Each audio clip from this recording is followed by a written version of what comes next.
মানুষ তার কষ্টগুলোকে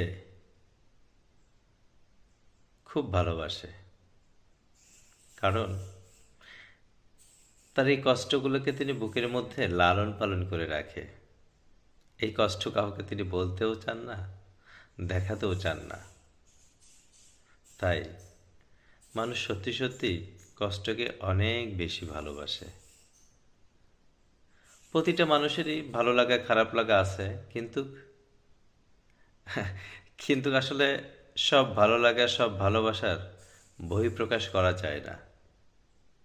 হয়তোবা কেউ কেউ তার ভালো লাগা ভালোবাসার মানুষকে বলতে পারে, আর কেউ নিশ্চুপ থেকে শুধু ভালোবেসেই যায়, কখনো তার সেই ভালো লাগা ভালোবাসার কথা কাউকেই বলতে পারেনি।